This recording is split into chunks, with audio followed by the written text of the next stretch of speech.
Juízes, capítulo 1. Depois da morte de Josué, o povo de Israel perguntou ao Eterno: quem vai tomar a iniciativa de atacar os cananeus? E o Eterno respondeu: Judá irá. Eu entreguei a terra nas mãos deles.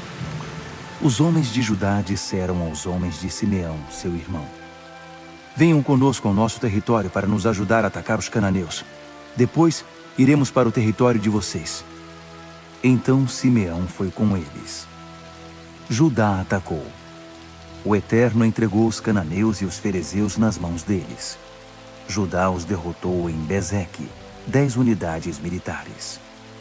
Depois, alcançaram Adoni-Bezeque e lutaram contra ele. Massacraram os cananeus e os ferezeus. Adoni-Bezeque fugiu, mas eles o perseguiram e o capturaram. Eles cortaram os polegares das mãos e dos pés dele. Adoni-Bezeque disse: 70 reis sem os polegares das mãos e dos pés rastejavam comendo migalhas debaixo da minha mesa. Agora Deus fez comigo o que eu fiz com eles. Eles o levaram para Jerusalém e ele morreu ali. O povo de Israel atacou e capturou Jerusalém. Subjugaram a cidade pela espada e a incendiaram. Depois disso foram atacar os cananeus que viviam nas montanhas, no Neguebe e nas planícies. Em seguida avançaram contra os cananeus que viviam em Hebrom. Hebrom era chamada Criat Arba, e derrotaram Sesai, Aimã e Talmai. Dali foram atacar a população de Debir. Debir era chamada Kiriat Sefer. Calebe tinha prometido: darei minha filha Axa em casamento a quem atacar e conquistar Kiriat Sefer. Otoniel, filho de Kenaz, irmão de Calebe, a conquistou. Então Calebe deu-lhe em casamento sua filha Axa. Quando ela chegou, fez que ele pedisse um campo a seu pai. Quando ela desceu do jumento, Calebe perguntou: o que você deseja? Ela respondeu: dê-me um presente de casamento. Você já me deu terras desertas. Dê-me agora fontes de água. Então lhe deu as fontes superiores e as fontes inferiores. Os descendentes de Robabe, o queneu, sogro de Moisés, saíram com os moradores de Judá da cidade das palmeiras para o deserto de Judá, na descida de Arade. Eles passaram a viver ali com os amalequitas. O povo de Judá saiu com seus parentes simeonitas. Eles atacaram os cananeus que viviam em Zefate. Eles executaram a santa condenação e mudaram o nome de Zefate para Cidade Maldita. Judá não conseguiu conquistar Gaza, Ascalon e Ecrom com os seus territórios. Mas o Eterno estava com Judá, pois eles conquistaram a região montanhosa. Mas não conseguiram expulsar os povos das planícies, porque eles tinham carros de ferro. Eles deram Hebrom a Calebe, como Moisés havia instruído. Calebe expulsou os 3 filhos de Enaque. O povo de Benjamim não conseguiu expulsar os jebuseus que viviam em Jerusalém. Os benjamitas e os jebuseus vivem até hoje lado a lado em Jerusalém. A tribo de José atacou Betel, e o Eterno estava com eles. José enviou espiões para examinar o lugar. Betel era chamada Luz. Os espiões viram um homem saindo da cidade e disseram: mostre-nos como entrar na cidade e cuidaremos bem de você. O homem mostrou como entrar. Eles mataram todos os moradores da cidade, exceto o homem e sua família. Ele se mudou para o território dos hititas, construiu uma cidade e deu a ela o nome de Luz. Esse é seu nome até hoje. Manassés não conseguiu expulsar o povo de Bet-Seã, Taanaque, Dor, Ibleã e Megido, e do território ao redor. Os cananeus fincaram o pé e não cederam. Quando Israel se fortaleceu, eles submeteram os cananeus a trabalhos forçados, mas nunca se livraram deles. Efraim não conseguiu expulsar os cananeus que viviam em Gézer. Os cananeus resistiram e permaneceram na terra com eles. Nem Zebulon conseguiu expulsar os cananeus de Quitrom e Naalol. Eles continuaram vivendo ali, mas foram submetidos a trabalhos forçados. Azer não conseguiu expulsar o povo de Aco, Sidom, Alabe, Aquzibe, Helba, Afeque e Reobe. Já que não conseguiu expulsar os cananeus, Azer teve de conviver com eles. Naftali também não conseguiu expulsar o povo de Bet-Semes e Bet-Anate. Por isso a tribo de Naftali ocupou a terra, mas teve de conviver com os antigos moradores, embora os tenha submetido a trabalhos forçados. Os amorreus forçaram o povo de Dan a ocupar as montanhas e não deixaram que eles descessem para as planícies. Os amorreus resistiram e ficaram no monte Eres, em Aijalon e em Saalbim. Mas quando os descendentes de José ocuparam as regiões superiores, eles também foram submetidos a trabalhos forçados. A fronteira dos amorreus se estendia desde a subida de Acrabim até Selá, mais adiante. Juízes, capítulo 2. O anjo do Eterno subiu de Gilgal para Boquim e disse: Eu tirei vocês do Egito. Eu conduzi vocês para a terra que prometi aos seus antepassados. Eu prometi que nunca quebraria minha aliança com vocês. Nunca. Alertei que jamais fizessem aliança com o povo que vive nesta terra, que destruíssem seus altares. Mas vocês não me obedeceram. O que é que vocês estão fazendo? Então agora aviso que não vou mais expulsar essa gente da presença de vocês. Eles serão um tropeço, e seus deuses uma armadilha para vocês. Quando o anjo do Eterno falou todas essas palavras a todo o povo de Israel, eles choraram. E como choraram! Tanto que deram ao lugar o nome de Boquim, chorões. Então, ofereceram sacrifícios ao Eterno ali. Depois de Josué despedir o povo de Israel, cada um foi para o território de sua herança e tomou posse da terra. O povo serviu ao Eterno durante toda a vida de Josué e dos líderes que o sucederam, mas que também tinham presenciado todas as grandes coisas que o Eterno fez por Israel. Josué, filho de Num, servo do Eterno, morreu. Ele tinha 110 anos de idade. Foi sepultado na terra de sua herança, em Timnat-Heres, nas montanhas de Efraim, no norte do monte Gaás. Tempos depois, toda aquela geração morreu e foi sepultada. E surgiu outra geração que não conhecia o Eterno, nem as grandes coisas que ele tinha feito por Israel. Então o povo de Israel agiu mal diante do Eterno. Eles começaram a servir aos deuses de Baal. Abandonaram o Eterno, o Deus de seus pais que os tirou do Egito, e seguiram os deuses dos povos ao redor. Começaram até a adorá-los. Provocaram a ira do Eterno, adorando o deus Baal e a deusa Astarote. O Eterno ficou furioso com Israel e os entregou aos saqueadores que os assaltaram. Ele os entregou aos inimigos ao redor. Israel não pôde fazer nada contra os inimigos. Sempre que saíam para uma batalha, o Eterno os acompanhava, mas para lutar contra eles, como ele mesmo tinha advertido e conforme tinha jurado. Eles ficaram muito aflitos. Então o Eterno passou a designar juízes, que os livraram dos saqueadores. Mas eles não deram ouvidos aos juízes, continuaram a se prostituir com outros deuses. Eles os adoraram. Não demoraram a deixar o caminho dos seus antepassados, o caminho da obediência aos mandamentos do Eterno. Eles se negaram a seguir esse caminho. Quando o Eterno levantava um juiz para defendê-los, ele apoiava o juiz e livrava o povo da opressão dos inimigos durante toda a vida daquele juiz, pois o Eterno sentia compaixão sempre que pediam socorro por causa daqueles que os afligiam e os atacavam. Mas quando morria o juiz, o povo retornava à velha maneira de viver, e eles se tornavam piores que seus antepassados. Seguiam outros deuses, servindo-os e adorando-os. Eram teimosos como mulas. Não deixavam as suas práticas perversas. Por isso a ira do Eterno se acendeu contra Israel. ele disse: já que este povo desprezou a aliança que fiz com seus antepassados, não dando ouvidos a mim, não expulsarei mais nenhum cidadão das nações que Josué deixou quando morreu. Elas servirão de teste para ver se o povo de Israel permanece nos caminhos do Eterno, como seus antepassados fizeram. Foi por isso que o Eterno deixou aquelas nações ali. Ele não as expulsou, nem permitiu que Josué as eliminasse. Juízes, capítulo 3.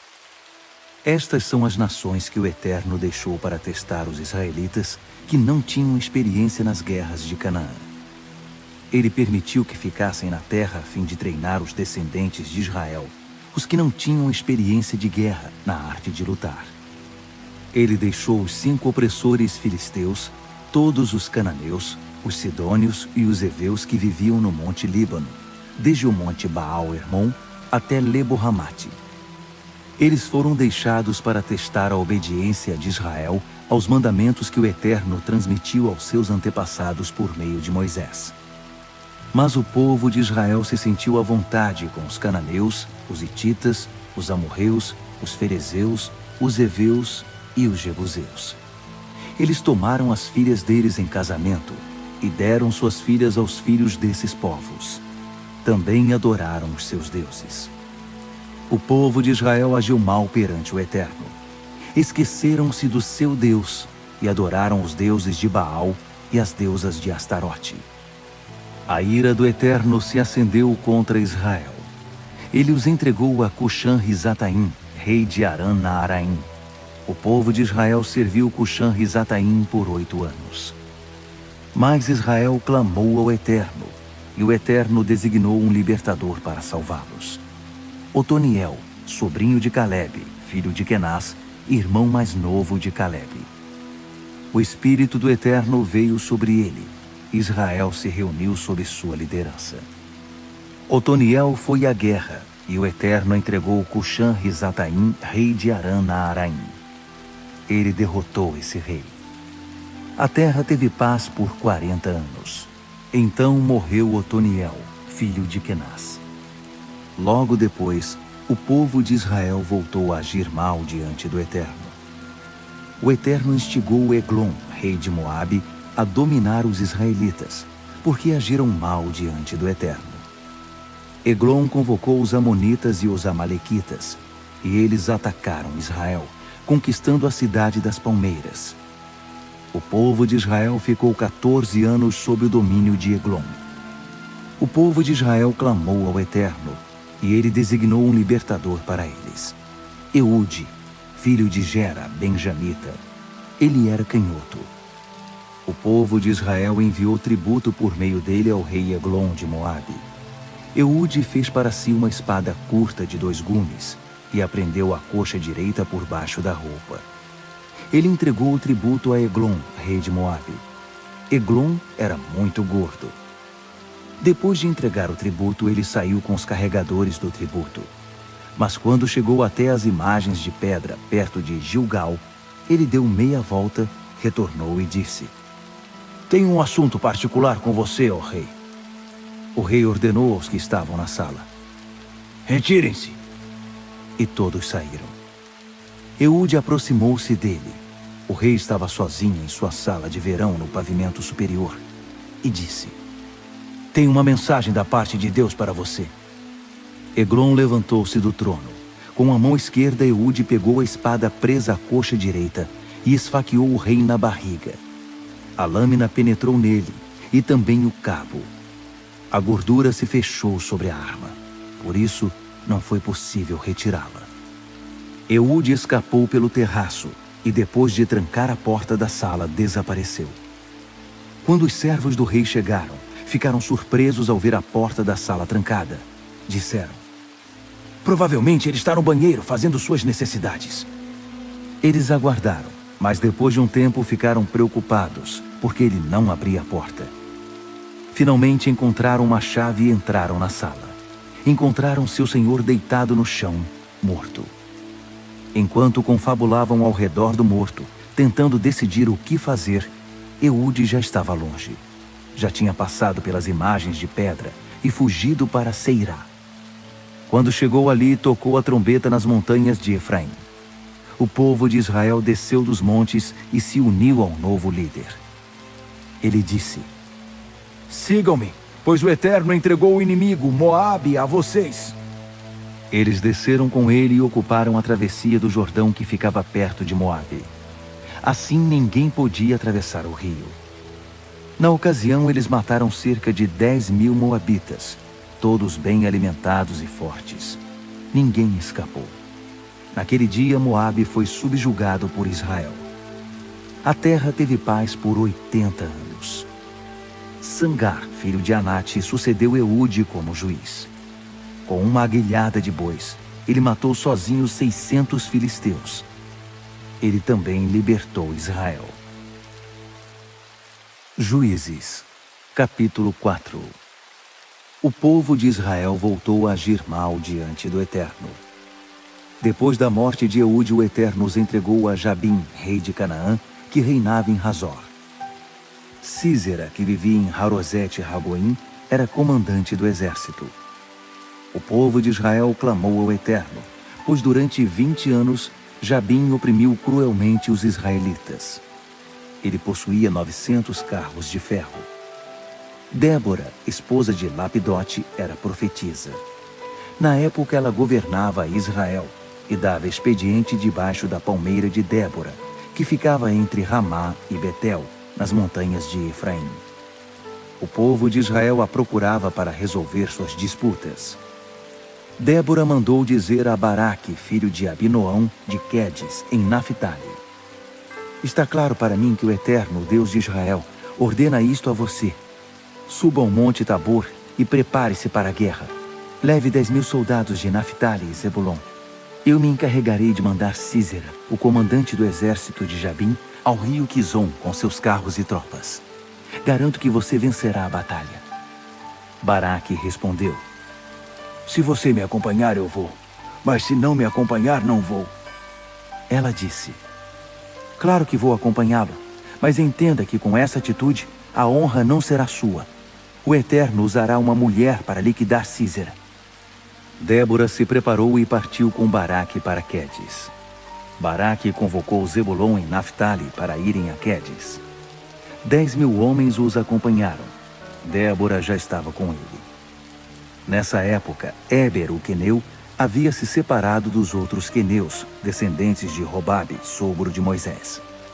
Ele vivia perto do carvalho de Zaanim, nas proximidades de Quedes. Foi quando informaram a Sísera que Baraque, filho de Abinoão, tinha subido ao monte Tabor. Sísera imediatamente levou todos os seus carros para o rio Quizon, 900 carros de ferro, e todos os soldados que estavam com ele em Harosete-Ragoim. Débora disse a Baraque: "Ataque! Hoje o Eterno deu a você a vitória sobre Sísera. O Eterno irá à sua frente." Baraque desceu do monte, seguido por seus 10.000 soldados. O Eterno derrotou Sísera, todos aqueles carros, todas aquelas tropas, diante de Baraque. Sísera pulou do seu carro e correu. Baraque perseguiu os carros e as tropas até Harosete-Ragoim. O exército de Sísera foi massacrado. Não sobrou um soldado sequer. Enquanto isso, Sísera, em sua fuga, chegou à porta da tenda de Jael, esposa de Éber, o queneu. Jabim, rei de Hazor, e Éber, o queneu, eram amigos. Jael saiu para encontrar-se com Sísera e disse: "Entre, senhor. Fique comigo. Não tenha medo." Então ele entrou na tenda e ela o cobriu com uma coberta. Ele disse: "Por favor, dê-me um pouco de água. Estou com sede." Ela abriu uma vasilha de leite, deu de beber a ele e depois o cobriu outra vez. Sísera disse à mulher: "Fique na entrada da tenda. Se alguém passar por aqui e perguntar se há alguém aqui dentro, responda: 'Não, ninguém.'" Ele caiu num sono pesado por causa da exaustão. Então Jael pegou uma estaca da tenda e um martelo, aproximou-se de mansinho e cravou a estaca na têmpora dele, atravessando-a até fincar a estaca no chão. Ele se contorceu e morreu. Baraque, que perseguia Sísera, chegou logo depois. Jael foi a seu encontro e disse: Venha, vou mostrar onde está aquele que você procura. Ele a acompanhou e encontrou Sísera deitado, morto, com uma estaca fincada na têmpora. Naquele dia, Deus tirou o poder de Jabim, rei de Canaã, sobre o povo de Israel, que continuou a apertar o cerco em torno de Jabim, até que não sobrou nada dele. Juízes, capítulo 5.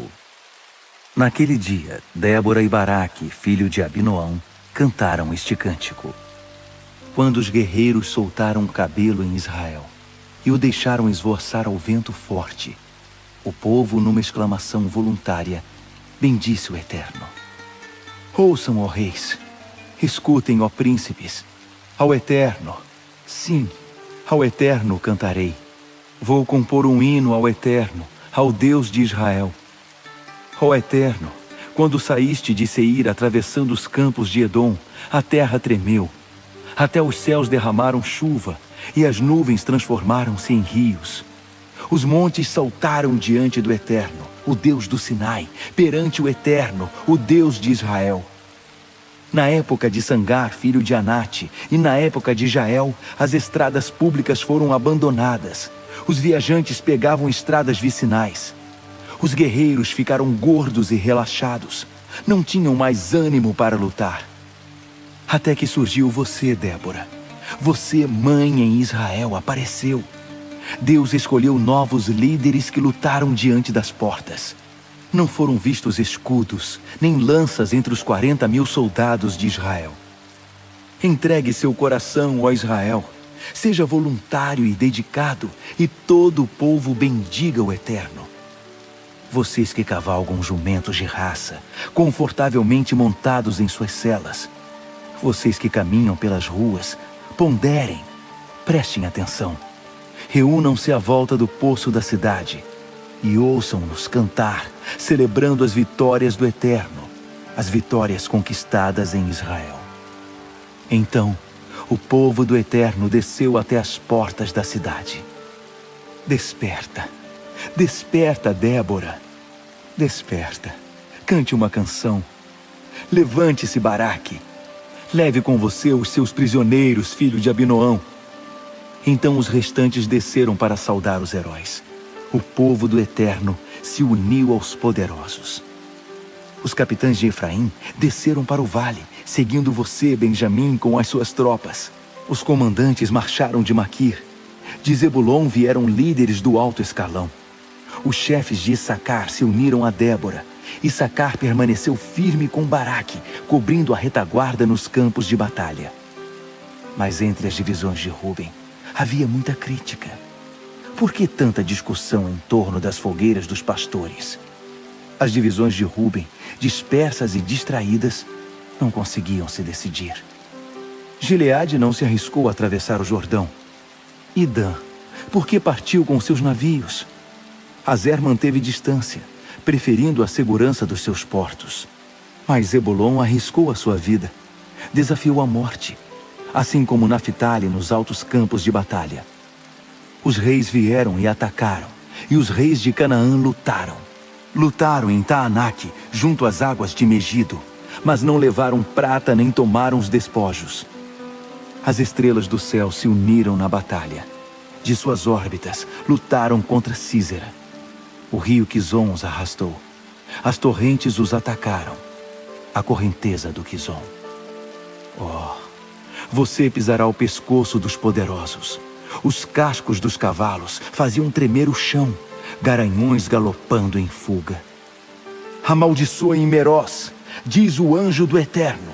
Amaldiçoem duplamente seu povo, porque não compareceram quando o Eterno precisou deles. Não se uniram ao Eterno com seus valentes guerreiros. Mas bendita entre todas as mulheres é Jael, mulher de Éber, o queneu, a mais bendita entre as mulheres que cuidam do lar. Ele pediu água, ela trouxe leite. Numa linda tigela ofereceu coalhada. Ela segurou uma estaca da tenda com a mão esquerda e com a mão direita pegou um martelo. Ela cravou Sísera esmagou sua cabeça, traspassou suas têmporas. Ele se curvou aos pés dela, caiu e ficou estendido. Ele se curvou aos pés dela. Ele caiu, curvado, prostrado, morto. A mãe de Císera aguardava à janela, esperava incomodada e ansiosa. Dizia: o que teria detido seu carro? Por que não se ouve o ruído dos carros?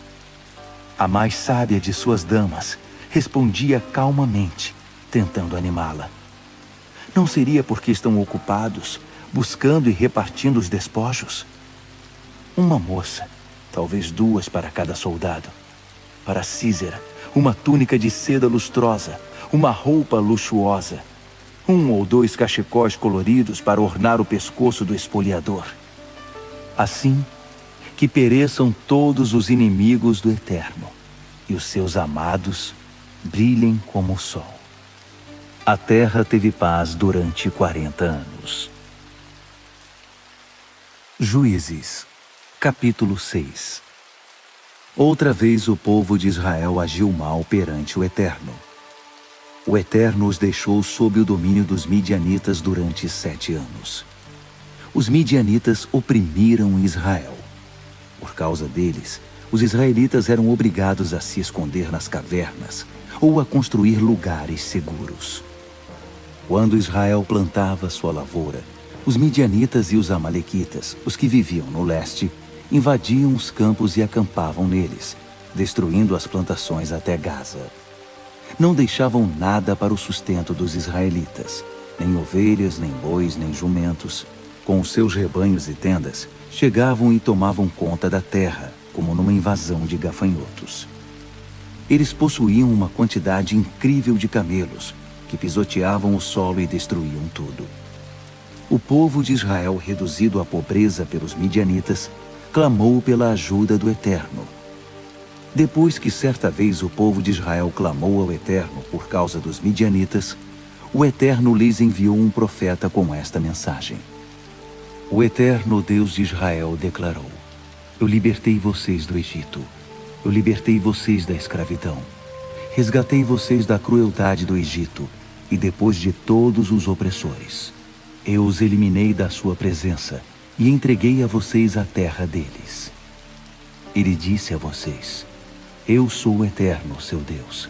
Não tenham medo nem por um instante dos deuses dos amorreus que existem na terra em que vocês estão vivendo. Mas vocês não deram ouvidos a mim. Um dia, o anjo do Eterno sentou-se debaixo do carvalho que está em Ofra, pertencente a Joás, o Ebiesrita. Gideão, seu filho, malhava o trigo num tanque de esmagar uvas, escondido dos midianitas. O anjo do Eterno apareceu a ele e disse: o Eterno está com você, poderoso guerreiro. Gideão respondeu: comigo, Senhor. Se o Eterno está conosco, por que estamos nesta situação? Onde estão todas as maravilhas que nossos pais e avós nos contavam, afirmando: o Eterno nos libertou do Egito? Na verdade, o Eterno não quer saber de nós. Ele nos entregou nas mãos dos midianitas. Mas o Eterno insistiu: use a força que você tem. Liberte Israel da opressão dos midianitas. Sou eu quem está enviando você. Gideão respondeu: eu, Senhor? Como é que eu poderia libertar Israel? Olhe para mim. Meu clã é o menos importante de Manassés, e na minha família eu sou o menor. O Eterno disse: eu estarei com você. Confie em mim. Você derrotará os midianitas como se fossem um só homem. Gideão respondeu: se você está dizendo a verdade, faça-me um favor. Dê-me um sinal para que eu possa acreditar no que você está dizendo. Não saia daqui até eu voltar com um presente para você. Ele disse: pode ir. Eu espero. Gideão foi preparar um cabrito e providenciou uma grande quantidade de pães sem fermento. Utilizou mais de uma arroba de farinha. Arrumou a carne num cesto e o caldo numa panela, e depositou a comida à sombra do carvalho, uma refeição sagrada. O anjo do Eterno disse: tome a carne e o pão sem fermento. Ponha-os sobre aquela pedra e despeje o caldo em cima. Gideão fez conforme a instrução do anjo. O anjo do Eterno estendeu a ponta do cajado que carregava e tocou a carne e o pão. Na mesma hora, saíram chamas da pedra, e elas queimaram a carne e o pão, enquanto o anjo do Eterno sumia de vista. Gideão finalmente entendeu que aquele era o anjo do Eterno. Gideão disse: Ah, Senhor Eterno, eu vi teu anjo face a face. Mas o Eterno o tranquilizou. Não se preocupe, não se apavore, você não morrerá. Gideão construiu ali um altar ao Eterno e deu a ele o nome de A Paz do Eterno, ainda chamado assim em Ofra dos Abiesritas. Naquela mesma noite, o Eterno disse a Gideão: tome o melhor novilho de 7 anos de seu pai. Destrua o altar de Baal que é de seu pai, e derrube o poste sagrado de Azerá que está do lado do altar. Depois, construa um altar dedicado ao Eterno, seu Deus, no topo do monte. Tome o novilho escolhido e ofereça como oferta queimada, utilizando a madeira do poste sagrado de Azerá que você derrubou. Gideão escolheu 10 homens entre seus empregados e fez exatamente o que o Eterno tinha ordenado. Mas por causa dos seus familiares e vizinhos, teve medo de oferecer o sacrifício em público. Então fez isso à noite. De manhã cedo, o povo da cidade ficou chocado ao ver o altar de Baal destruído, o poste de Azerá derrubado e o novilho queimando sobre o altar recém-construído. Eles perguntavam: quem fez isso? E continuaram perguntando, até que veio a resposta: foi Gideão, filho de Joás. Os homens da cidade exigiram de Joás: traga seu filho para fora, ele deve ser morto, porque destruiu o altar de Baal e derrubou o poste de Azerá. Mas Joás enfrentou a multidão que o pressionava, dizendo: vocês vão lutar a favor de Baal? Vocês querem salvá-lo? Quem quiser defender Baal estará morto amanhã. Se Baal é mesmo Deus, deixem que ele mesmo lute e defenda seu altar. Naquele dia, o povo apelidou Gideão de Jerubaal, porque depois de ter destruído o altar de Baal, ele disse: deixem que Baal se defenda. Depois disso, todos os midianitas e amalequitas, os povos do leste, se uniram, atravessaram o rio e acamparam no vale de Jezreel. O Espírito do Eterno se apoderou de Gideão. Ele tocou a trombeta, e os abiesritas se prontificaram a combater do lado dele. Ele enviou mensageiros por todo o território de Manassés, convocando os homens para a guerra. Enviou mensageiros também a Azer, Zebulon e Naftali, e todos atenderam à convocação. Gideão disse a Deus: se for isso mesmo, se quiseres libertar Israel como disseste, vou deixar um pedaço de lã no lugar em que malhamos trigo. Se de manhã o orvalho estiver apenas na lã e o chão ao redor estiver seco, vou entender que desejas me usar para libertar Israel como prometeste. E foi o que aconteceu. Quando ele se levantou logo cedo, espremeu a lã, e havia orvalho suficiente para encher uma tigela. Gideão disse a Deus: não te irrites comigo, mas tenho outro pedido. Vou fazer mais um teste com a lã. Só que desta vez a lã deve ficar seca e o chão encharcado de orvalho. Deus fez acontecer isso naquela mesma noite. Apenas a lã ficou seca, enquanto o chão ao redor estava molhado de orvalho. Juízes, capítulo 7. Jerubaal, Gideão, levantou-se bem cedo no dia seguinte, e também suas tropas. Eles armaram um acampamento perto da fonte de Harote. Os midianitas acamparam no vale ao norte, próximo do Monte Moré. O Eterno disse a Gideão: esse exército está muito grande. Não posso entregar os midianitas em suas mãos desse jeito.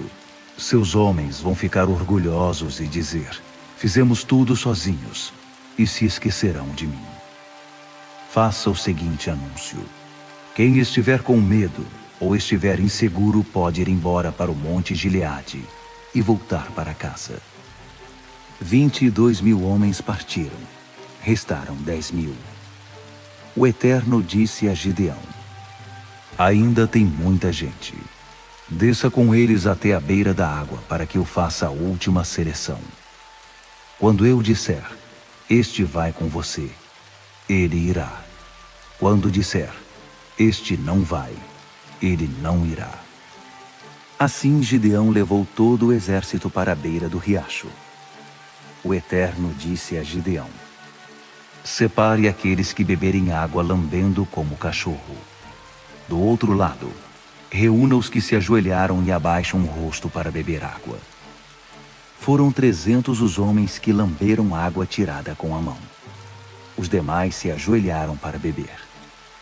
O Eterno disse a Gideão: vou usar os 300 homens que lamberam a água do riacho para libertar o povo.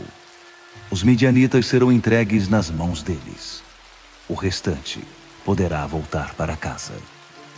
Depois de reunir as provisões necessárias para o grupo e as trombetas, Gideão mandou o restante dos israelitas para casa e assumiu o comando dos 300. O acampamento dos midianitas ficava abaixo deles no vale. Naquela noite, o Eterno disse a Gideão: levante-se e desça até o acampamento. Eu os entreguei nas suas mãos. Se estiver receoso de descer, leve Pura, seu guarda-costas, com você.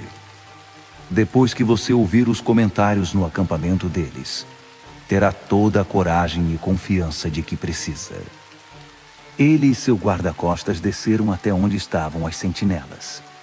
Os midianitas, os amalequitas e vários povos do leste estavam espalhados no vale como enxame de gafanhotos.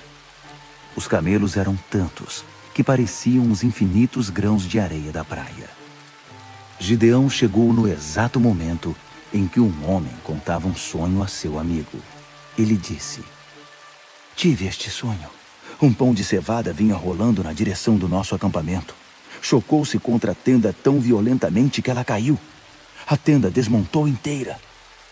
Seu amigo respondeu: deve ser a espada de Gideão, filho de Joás, o israelita. Deus entregou os midianitas e todo o acampamento nas mãos dele. Quando Gideão ouviu o relato do sonho e a interpretação, ajoelhou-se perante Deus e orou. Em seguida, voltou para o acampamento israelita e disse: vamos, levantem-se! O Eterno nos entregou o exército midianita. Ele dividiu os 300 homens em 3 companhias. Entregou a cada homem uma trombeta e um jarro vazio com uma tocha dentro, dando a seguinte instrução: observem e façam o que eu fizer. Quando eu chegar perto do acampamento, façam exatamente o que eu fizer. Quando eu e os meus companheiros tocarmos a trombeta, vocês também em volta do acampamento tocarão as trombetas e gritarão: pelo Eterno e por Gideão. Gideão e os 100 homens que estavam com ele aproximaram-se do acampamento no início da vigília da meia-noite, logo após a troca da guarda. Eles tocaram as trombetas ao mesmo tempo em que quebravam os jarros. As 3 companhias tocaram as trombetas e quebraram os jarros. Os homens seguravam as tochas com a mão esquerda e as trombetas com a mão direita. Eles tocavam e gritavam: a espada pelo Eterno e por Gideão! Eles estavam posicionados ao redor do acampamento, cada um em seu posto. Todo o acampamento midianita despertou assustado.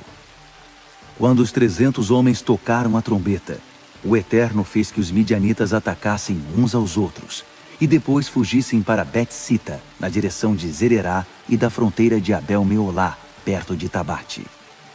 Os israelitas de Naphtali e de Azer, e todos os homens de Manassés, vieram ajudar e puseram os midianitas para correr. Gideão enviou mensageiros a toda a região montanhosa de Efraim, convocando todos. Venham lutar contra os midianitas! Bloqueiem a passagem do Jordão até Bet-Bara! Todos os homens de Efraim se reuniram e bloquearam a passagem do Jordão até Bet-Bara. Eles também capturaram 2 comandantes midianitas, Oreb, rapina, e Zeeb, lobo.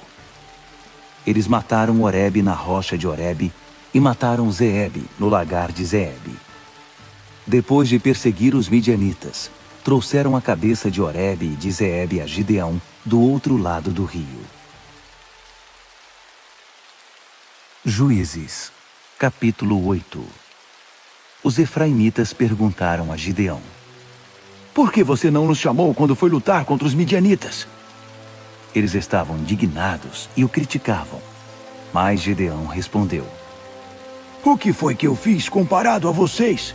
Acaso as sobras das uvas de Efraim não são melhores que toda a colheita de Abiezer? Deus entregou a vocês os comandantes dos midianitas, Oreb e Zeeb. O que eu fiz em comparação a isso? Depois de ouvir sua resposta, eles se acalmaram e não protestaram mais. Gideão e os 300 homens que o acompanhavam chegaram ao Jordão e atravessaram o rio. Eles estavam exaustos, mas continuavam a perseguição. Ele perguntou aos homens de Sucote: Por favor, providenciem alimento para os homens que estão comigo. Eles estão exaustos e eu estou perseguindo Zeba e Zalmuna, os reis midianitas.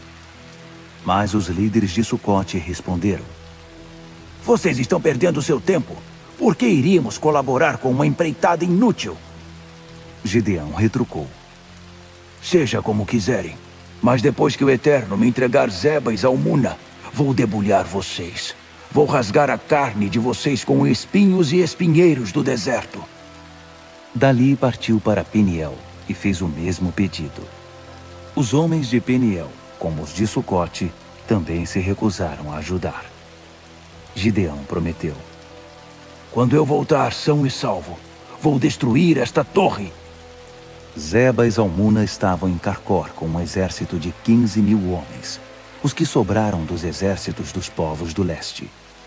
Eles haviam perdido 120.000 soldados. Gideão subiu pela rota dos nômades, a leste de Noba e Jogbeá, e encontrou o acampamento sem defesa e o atacou. Zeba e Zalmuna fugiram, mas ele perseguiu e capturou os 2 reis midianitas. O acampamento inteiro entrou em pânico. Gideão, filho de Joás, voltou da guerra, passando pela subida de Heres. Capturou um jovem de Sucote e o interrogou. O jovem escreveu o nome das 77 autoridades de Sucote. Então Gideão procurou os homens de Sucote e disse: Aqui estão Zeba e Zalmuna. Vocês zombaram de mim dizendo que eu nunca iria capturá-los. Vocês não quiseram dar nem sequer uma sobra de pão para os meus homens exaustos. E ainda nos ridicularizaram, dizendo que o nosso esforço seria inútil. Gideão prendeu os 77 líderes de Sucote e os rasgou com espinhos e espinheiros. Depois, destruiu a torre de Peniel e matou todos os homens da cidade. Ele perguntou a Zeba e Zalmuna: Contem-me sobre os homens que vocês mataram em Tabor. Eles responderam: Eram homens muito parecidos com você, cada um deles com fisionomia de príncipe. Gideão disse: Eram meus irmãos, filhos da minha mãe. Juro pelo Eterno que se vocês não os tivessem matado, eu não mataria vocês. Dito isso, ordenou a Jéter, seu filho mais velho: Mate esses 2. Mas ele não conseguia. Não teve coragem de usar a espada contra eles, porque era muito jovem. Zeba e Zalmuna disseram: Faça você mesmo se for homem. Assim o próprio Gideão pôs fim à vida de Zeba e Zalmuna. Ele confiscou os enfeites do pescoço dos camelos deles. Os israelitas pediram a Gideão: Seja o nosso rei, você, seu filho e seu neto. Você nos libertou da tirania dos midianitas. Mas Gideão respondeu: De modo algum, eu ou meu filho reinaremos sobre vocês. O Eterno é que reinará. Gideão prosseguiu: Mas tenho um pedido. Cada um de vocês me entregue um brinco do despojo que tomaram. Os ismaelitas usavam brincos de ouro. Por isso, todos os homens estavam com a bolsa cheia desses brincos. Eles responderam: Sem problema, são seus. Eles estenderam um pano e cada um depositou ali os brincos do despojo. Os brincos de ouro que Gideão pediu pesaram cerca de 20 quilos, fora os enfeites, os pingentes e as roupas luxuosas dos reis midianitas e os enfeites do pescoço dos camelos. Gideão usou o ouro para fazer um colete sacerdotal e o exibiu em sua cidade, em Ofra. Todo Israel cometeu profanação ali. Gideão e sua família também foram seduzidos por ela. Os israelitas quebraram a tirania dos midianitas e não se ouviu mais falar deles. Enquanto Gideão viveu, a terra esteve em paz por 40 anos. Jerubaal, filho de Joás, voltou para casa e ali ficou. Gideão teve 70 filhos. Ele foi o pai de todos eles, pois tinha muitas mulheres. Sua concubina de Siquém também deu a ele um filho, que recebeu o nome de Abimeleque. Gideão, filho de Joás, morreu em idade avançada. Foi sepultado no túmulo de seu pai, em Ofra dos Abiesritas. Mal Gideão foi sepultado, e o povo de Israel se desviou e se prostituiu com Baal. Elegeram Baal-Berite como seu Deus. O povo de Israel se esqueceu do Eterno, seu Deus, que os tinha livrado de todos os seus opressores. Também não foram leais para com a família de Jerubaal, Gideão, considerando-se o bem que ele havia feito a Israel. Juízes, capítulo 9. Abimeleque, filho de Jerubaal, foi para Siquém, onde estavam seus tios e todos os parentes de sua mãe, e disse a eles: Perguntem aos homens de Siquém, o que vocês preferem? Que 70 homens reinem sobre vocês, isto é, todos os filhos de Jerubaal, ou apenas um homem? Lembrem-se de que eu também sou da família de vocês. Os parentes de sua mãe discutiram o assunto com as autoridades de Siquém, e eles optaram por Abimeleque, argumentando: Afinal, ele é um dos nossos. Eles deram a Abimeleque 70 peças de prata do santuário de Baal-Berite. Com esse dinheiro, ele contratou o serviço de um bando de marginais. Ele foi até Ofra, na casa de seu pai, e matou seus meio-irmãos, filhos de Jerubaal. Matou todos os 70 sobre uma rocha, menos o mais jovem, Jotão, que conseguiu se esconder. Foi o único sobrevivente. Todos os líderes de Siquém e Bet-Milô se reuniram debaixo do carvalho, perto da coluna de Siquém, e coroaram Abimeleque rei. Quando deram a notícia a Jotão, ele subiu ao topo do monte Gerizim e discursou: Ouçam-me, líderes de Siquém. Assim Deus ouvirá vocês. Um dia, as árvores decidiram ungir um rei para si.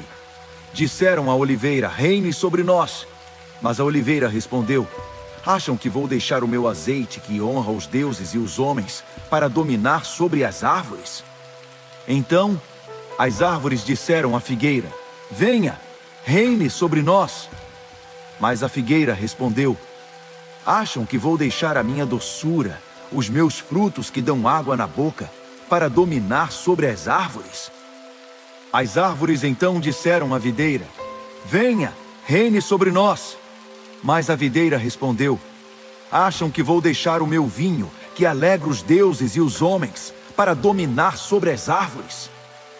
Finalmente as árvores disseram ao espinheiro: venha, reine sobre nós. Mas o espinheiro disse às árvores: se vocês realmente desejam que eu seja o seu rei, refugiem-se na minha sombra. Mas se não quiserem, que saia fogo do espinheiro e queime até os cedros do Líbano. Agora ouçam, vocês acham que fizeram certo coroando Abimeleque rei? Acham que respeitaram Jerubaal e sua descendência? Deram a Gideão o que ele merecia? Meu pai lutou por vocês, arriscou a própria vida e os libertou da opressão dos midianitas. Mas vocês acabam de traí-lo. Vocês massacraram seus filhos, 70 homens sobre uma rocha. Vocês coroaram Abimeleque, filho de sua concubina, rei sobre os líderes de Siquém, só porque ele é parente de vocês. Se acham que honraram Jerubaal, então comemorem com Abimeleque e que ele se alegre com vocês. Do contrário, que saia fogo de Abimeleque e queime os líderes de Siquém e Bet-Milô, ou saia fogo dos líderes de Siquém e de Bet-Milô para queimar Abimeleque. Depois desse discurso, Jotão fugiu para se salvar. Foi para Beer e fixou residência ali, porque tinha medo de seu irmão Abimeleque. Abimeleque reinou sobre Israel 3 anos. Então Deus provocou um atrito entre Abimeleque e os líderes de Siquém, que começaram a agir traiçoeiramente contra ele. A violência voltou-se contra ele. O derramamento de sangue dos 70 irmãos, filhos de Jerubaal, caiu sobre Abimeleque e os líderes de Siquém que o ajudaram no massacre. Os líderes de Siquém puseram homens de emboscada na subida das montanhas para assaltar os viajantes. Mas Abimeleque ficou sabendo. Nesse meio tempo, Gaal, filho de Ebed, chegou com seus parentes para residir em Siquém e conquistou a confiança dos líderes da cidade. Na época da vindima, foram para o campo pisar as uvas e fizeram uma festa no santuário do Deus deles, um banquete com muita comida e bebida. A certa altura, começaram a criticar Abimeleque. Gaal, filho de Ebed, perguntou: quem é esse Abimeleque?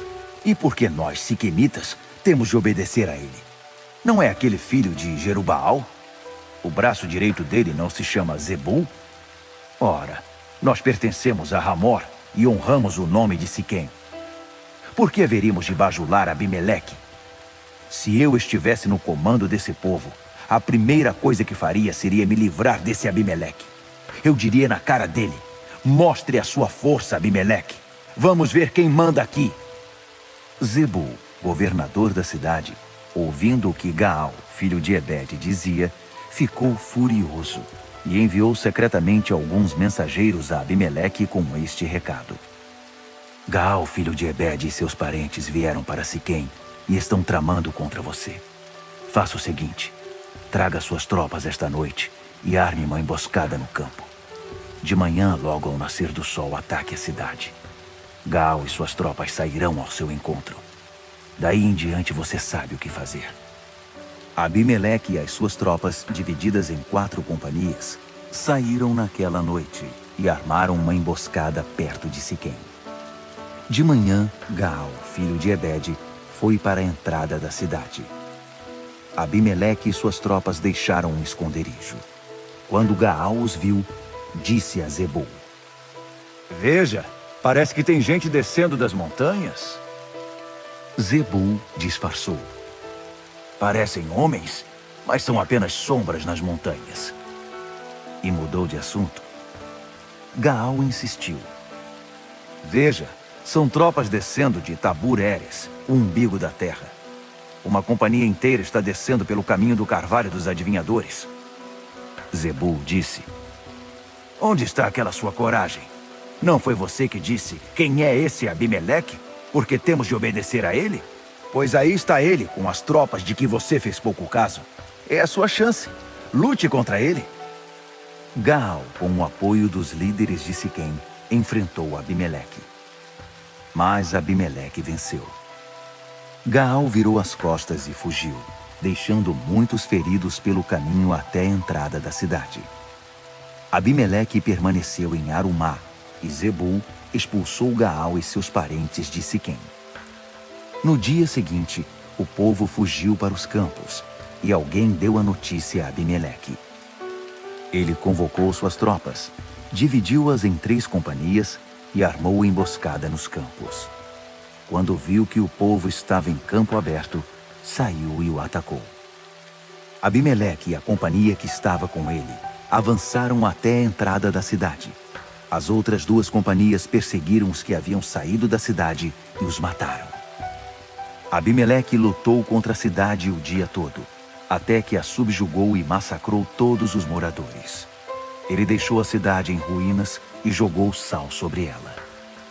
Quando os líderes da torre de Siquém ficaram sabendo disso, foram até a fortaleza do templo do Deus da Aliança. Alguém informou a Abimeleque de que o grupo da torre de Siquém estava reunido. Então ele e suas tropas subiram ao monte Zalmon, montanha escura. Abimeleque pegou seu machado, cortou lenha e a carregou nos ombros. Ele ordenou aos seus homens: Façam o que eu estou fazendo, depressa! Então cada um dos homens cortou um feixe de lenha e foi atrás de Abimeleque. A lenha foi empilhada sobre o abrigo da torre, e eles puseram fogo em tudo. Todos os que estavam na torre de Siquém morreram, cerca de 1000 homens e mulheres. Abimeleque prosseguiu para Tebes. Ele sitiou Tebes e a conquistou. No centro da cidade havia uma torre bem protegida, e todos os habitantes da cidade, com seus líderes, se refugiaram ali, trancaram a porta por dentro e subiram para o topo. Abimeleque resolveu atacar a torre. Ele se aproximou da entrada para incendiá-la. Naquele momento, uma mulher jogou lá de cima uma pedra de moinho que esmagou seu crânio. Ele chamou seu escudeiro e ordenou: Pegue a sua espada e me mate, para que eles não digam: ele foi morto por uma mulher. O jovem pegou a espada e matou Abimeleque. Quando os israelitas viram Abimeleque morto, voltaram para casa. Deus vingou o mal que Abimeleque tinha feito contra seu pai, matando os seus 70 irmãos. Deus fez recair sobre os homens de Siquém todo o mal que tinham feito. A maldição de Jotão, filho de Jerubaal. Juízes, capítulo 10.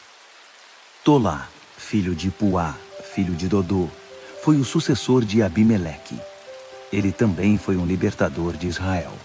Era da tribo de Issacar e vivia em Samir, nas montanhas de Efraim. Ele governou Israel 23 anos. Depois morreu e foi sepultado em Samir. Depois dele, Jair de Gileade assumiu a liderança. Ele governou Israel durante 22 anos. Tinha 30 filhos que montavam 30 jumentos e tinham 30 cidades em Gileade. Até hoje as cidades são chamadas povoados de Jair. Ele morreu e foi sepultado em Camom. O povo de Israel voltou a agir mal diante do Eterno. Eles adoraram os deuses de Baal e as deusas de Astarote, deusas de Arã, Sidom e Moabe, além dos deuses dos Amonitas e dos Filisteus. Eles se desviaram e abandonaram o Eterno, deixando de servi-lo. A ira do Eterno se acendeu contra Israel, e ele os entregou aos filisteus e aos amonitas. Naquele ano, eles oprimiram sem dó o povo de Israel. Durante 18 anos, eles tiranizaram o povo de Israel que vivia a leste do Jordão, na terra dos amorreus, em Gileade. Então os amonitas atravessaram o Jordão para atacar Judá, Benjamim e Efraim. E Israel ficou profundamente angustiado. O povo de Israel clamou ao Eterno: Pecamos contra ti. Abandonamos o nosso Deus para adorar os deuses de Baal. O Eterno respondeu ao povo de Israel: Quando os egípcios, os amorreus, os amonitas, os filisteus, os sidônios, até os amalequitas e os midianitas os oprimiram, vocês clamaram a mim, e eu os libertei. Agora vocês me abandonaram outra vez, adorando outros deuses. Não vou ajudar desta vez. Façam assim. Clamem aos deuses que vocês escolheram, para que eles os livrem da encrenca em que vocês se meteram. Mas o povo de Israel disse ao Eterno: Nós pecamos. Depois podes fazer conosco o que achares melhor, mas livra-nos desta opressão. Eles baniram os deuses estrangeiros das suas casas e passaram a adorar apenas ao Eterno. O Eterno não deixou de ter compaixão das aflições de Israel. Os amonitas se prepararam para a guerra, acampando em Gileade. O povo de Israel acampou contra eles em Mispá. Os líderes de Gileade disseram: Quem comandará a guerra contra os amonitas? Nós o faremos chefe de todos os moradores de Gileade. Juízes, capítulo 11. Jefté, o gileadita, era um guerreiro valente. Ele era filho de uma prostituta, e seu pai era Gileade. A mulher de Gileade também deu filhos a ele. Quando eles cresceram, expulsaram Jefté de casa, pois diziam: Você não receberá nenhuma herança da família. Você é filho de outra mulher. Por isso Jefté fugiu dos irmãos e foi morar na terra de Tobi. Alguns marginais se juntaram a ele e formaram um bando. Algum tempo depois, os amonitas tomaram a iniciativa do ataque contra Israel. Diante daquela ameaça, os líderes de Gileade foram procurar Jefté na terra de Tobi. Disseram a Jefté: Venha, seja o nosso general para que possamos atacar os amonitas. Mas Jefté respondeu aos líderes de Gileade: Vocês me odeiam? Vocês me expulsaram da casa de minha família? Por que vieram me procurar agora? É porque estão em apuros, não é? Os líderes de Gileade reconheceram: Exatamente. Viemos atrás de você para que nos ajude a lutar contra os amonitas. Você será comandante de todos nós, de todos os moradores de Gileade.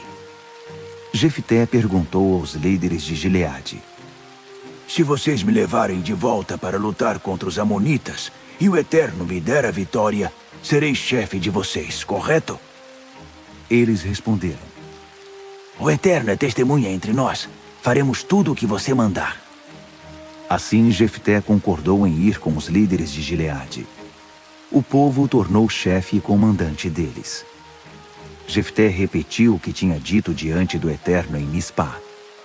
Jefté enviou mensageiros ao rei dos amonitas com a seguinte mensagem: O que está acontecendo para que vocês venham procurar briga na minha terra? O rei dos amonitas respondeu aos mensageiros de Jefté: É que Israel tomou a minha terra quando veio do Egito, desde Arnon até o Jaboque e o Jordão. Devolvam tudo pacificamente e deixarei vocês em paz. Jefté enviou novamente os mensageiros ao rei dos amonitas com esta mensagem: Jefté mandou dizer: Israel nunca tomou terra dos moabitas nem dos amonitas. Quando os israelitas vieram do Egito, eles vieram pelo deserto desde o Mar Vermelho até Cádiz. Dali Israel enviou mensageiros ao rei de Edom dizendo: Deixe-nos atravessar a sua terra. Mas o rei de Edom não os deixou passar. Israel também pediu permissão ao rei de Moabe, mas ele também não os deixou passar. Eles ficaram parados em Cádiz. Então eles atravessaram o deserto e rodearam a terra de Edom e de Moabe. Eles chegaram a leste da terra de Moabe e acamparam do outro lado do Arnon. Nem sequer pisaram em território moabita, pois Arnon ficava na fronteira de Moabe. Em seguida, Israel enviou mensageiros a Seom, rei dos amorreus, em Esbom, pedindo: Deixe-nos atravessar o seu território de passagem para nossa terra. Mas Seom não acreditou que Israel iria apenas atravessar seu território e convocou todo o seu exército. Eles acamparam em Jaza e lutaram contra Israel. Mas o Eterno, Deus de Israel, entregou Seom e todas as suas tropas nas mãos de Israel. Israel os derrotou e conquistou toda a terra dos amorreus, desde o Arnon até o Jaboque e desde o deserto até o Jordão. Foi o Eterno, o Deus de Israel, quem expulsou os amorreus em benefício de Israel. Então, quem você pensa que é para reclamar a posse desta terra? Por que não se contenta com o que o seu Deus Camos deu a você? E nos contentaremos com o que o Eterno, o nosso Deus, nos deu. Você acha que é melhor que Balaque, filho de Zippor, rei de Moabe? Ele conseguiu alguma coisa fazendo oposição a Israel? Ele arriscou lutar contra nós? Todo esse tempo, e já se passaram 300 anos desde que Israel viveu em Esbom e seus povoados, em Aroer e seus povoados, e em todas as cidades ao longo do Arnon. Por que você não tentou conquistá-las? Você está enganado. Não tiramos nada de você. Mas você estará cometendo um grande erro se pretende declarar guerra contra nós. Hoje o Eterno, o verdadeiro juiz, decidirá entre o povo de Israel e o povo de Amon. Mas o rei dos amonitas não deu atenção a nada que Jefté dizia. O Espírito do Eterno veio sobre Jefté. Ele atravessou Gileade e Manassés, passou por Mispá de Gileade e de lá se aproximou dos amonitas. Jefté fez um voto ao Eterno. Se me deres a vitória sobre os amonitas, Dedicarei ao Eterno aquele que sair da porta da minha casa para me encontrar, quando eu retornar a salvo da guerra contra os amonitas. Será oferecido a ti como oferta queimada. Depois disso, Jefté saiu para lutar contra os amonitas. O Eterno os entregou em suas mãos. Ele os atacou com todo o ímpeto, desde Aroer até a região de Minite, até Abel-Queramim, e conquistou 20 cidades. Foi um verdadeiro massacre. Os amonitas foram dominados pelo povo de Israel. Jefté voltou para Mispá, e sua filha saiu de casa para encontrá-lo, dançando ao som de tamborins. Ela era filha única, porque ele não tinha outros filhos e filhas. Quando ele percebeu quem era, rasgou a própria roupa e gritou: Ah, minha filha querida, estou envergonhado. Você é a causa do meu desprezo. Meu coração está partido. Fiz um voto ao Eterno e não posso deixar de cumpri-lo. Ela disse: Meu pai, se você fez um voto ao Eterno, faça comigo o que prometeu. O Eterno fez a parte dele, livrando você dos amonitas. Ela disse também a seu pai: Só vou pedir uma coisa. Dê-me 2 meses para que eu possa ir às montanhas com as minhas amigas, chorar por causa da minha virgindade, já que nunca vou poder me casar. Ele respondeu: Você pode ir. E deu a ela o prazo de 2 meses. Ela e as suas amigas foram para as montanhas, chorando por ela não poder se casar. 2 meses depois, ela estava de volta. Ele cumpriu o voto que tinha feito a respeito dela. Ela nunca teve relações com homem algum. Tornou-se costume em Israel que todos os anos as moças de Israel se reuniam durante 4 dias para chorar pela filha de Jefté de Gileade.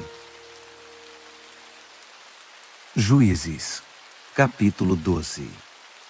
Os homens de Efraim convocaram as suas tropas, rumaram para Zafon e disseram a Jefté: Por que você foi lutar contra os amonitas sem nos chamar? Nós vamos queimar a sua casa com você dentro. Jefté respondeu: Eu e o meu povo estivemos muito envolvidos em negociações com os amonitas. Eu mandei chamá-los, mas vocês me ignoraram. Quando percebi que vocês não viriam, tomei a decisão por mim mesmo e lutei contra os amonitas. O Eterno os entregou nas minhas mãos. Então, o que querem aqui? Vieram lutar contra nós? Jefté convocou as tropas de Gileade e atacou Efraim. Os homens de Gileade os atacaram com fúria, porque estavam dizendo: Os gileaditas não são nada. São desertores de Efraim e Manassés. Os gileaditas dominaram as passagens do Jordão na travessia para Efraim. Quando um fugitivo efraimita dizia: Deixe-me passar, os homens de Gileade perguntavam: Você é de Efraim? Ele respondia: Não. Então eles pediam: Diga, Shibolete. Mas eles sempre falavam Sibolete, porque não conseguiam pronunciar corretamente. Então eles agarravam o homem e o matavam ali mesmo, na passagem do Jordão. Naquela ocasião, foram mortos 42.000 efraimitas. Jefté governou Israel 6 anos. Jefté de Gileade morreu e foi sepultado em sua cidade, Mispá de Gileade. Depois dele, Ibzan de Belém governou Israel. Ele tinha 30 filhos e 30 filhas. Ele deu suas filhas em casamento a homens fora do seu clã e trouxe 30 mulheres de outros clãs para se casarem com seus filhos. Ele governou Israel durante 7 anos. Ibzan morreu e foi sepultado em Belém. Depois de Ibzan, Elon de Zebulon dominou sobre Israel. Ele governou 10 anos. Elon de Zebulon morreu e foi sepultado em Aijalon, na terra de Zebulon. Depois dele, Abdon, filho de Hilel de Piratom, governou Israel. Ele teve 40 filhos e 30 netos, que montavam 70 jumentos. Ele governou Israel durante 8 anos. Abdon, filho de Hilel de Piratom, morreu e foi sepultado em Piratom, na terra de Efraim, na região montanhosa dos Amalequitas. Juízes, capítulo 13. O povo de Israel voltou a agir mal diante do Eterno. Por isso o Eterno os entregou ao domínio dos filisteus por 40 anos. Naquele tempo vivia um homem de Zorá, chamado Manoá, da tribo de Dan. Sua mulher era estéril. O anjo do Eterno apareceu a ela e disse: Sei que você não tem filhos e é estéril, pois você ficará grávida e terá um filho. Mas tenha cuidado. Não beba vinho nem bebida forte. Não coma nada ritualmente impuro. Você já está grávida de um menino. Não passe a navalha na cabeça dele. O menino será consagrado a Deus como nazireu desde o nascimento. Ele libertará seu povo da opressão dos filisteus. A mulher contou ao marido o que havia acontecido. Um homem de Deus veio a mim. Ele parecia um anjo de Deus, um ser impressionante, glorioso. Não perguntei de onde ele era, nem ele me revelou seu nome. Mas disse: Você está grávida. Você terá um menino. Não beba vinho nem bebida forte, nem coma nenhuma comida ritualmente impura. O menino será consagrado a Deus como nazireu desde seu nascimento até sua morte.